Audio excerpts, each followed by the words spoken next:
On this day, in the darkness before dawn, the ANZAC stormed ashore in a place now known as ANZAC Cove.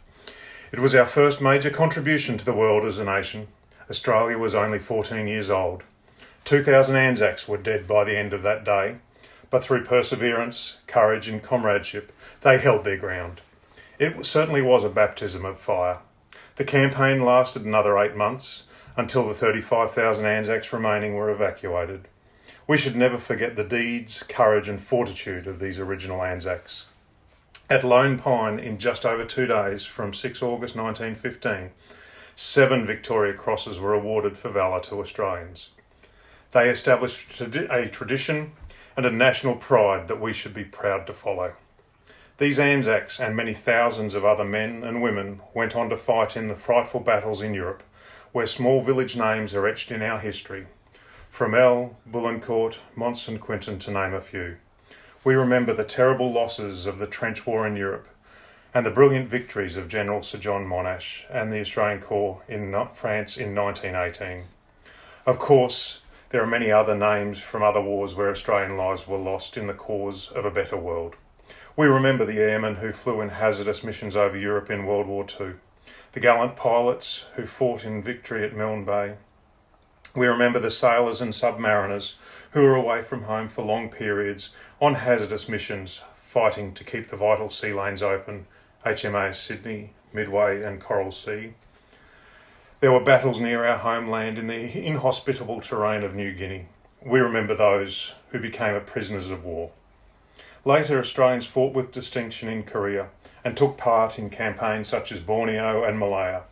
Our longest ever commitment to a conflict was in Vietnam, where over 8 years, 46,000 Australian men and women served, some volunteers and some conscripts, but all there to do their duty. But ANZAC Day is not a commemoration of the victories or defeats of the Australian Armed Forces at war. Instead, we simply remember that individual, ordinary Australian men and women were prepared to make personal sacrifices, many who gave their lives for the freedom and quality of life that we enjoy today. We pause today to acknowledge all current and former members of our Defence Forces, the brave men and women who represent our country on a daily basis. No Australian is left untouched when a member of our Defence Force is killed in action. It is difficult to comprehend the grief associated with the loss at war of a parent, partner, child or sibling. Let us also ensure that we remember the families. On ANZAC Day, we pay tribute to all current and former members of the Australian Defence Force, those lost in training, on operations, the wounded, injured and ill. We celebrate and commemorate the ANZAC spirit, which typifies the personal sacrifice that we need to make for the greater good. Our commitment to World War I was not a huge contingent of professional soldiers, nor a battle-hardened army. Rather, it comprised ordinary Australians who believed strongly in the cause, world peace, and rather than leave it up to someone else, took it upon ourselves to do something about it. They gave up their normal lives in the peace and quiet of the bush, country areas and cities of pre-war Australia because they felt it was their duty. The original ANZACs were women of character, resilience, selflessness and perseverance. They looked after each other and would never consider leaving a comrade behind. They possessed an enormous desire to do their duty for their country. While they were not professional soldiers, once convinced that war was for a just cause, they made commitment and got on with the job with energy and initiative. They took great pride in showing us what Australians could do and matched it with the best in the world, and they were successful as a result.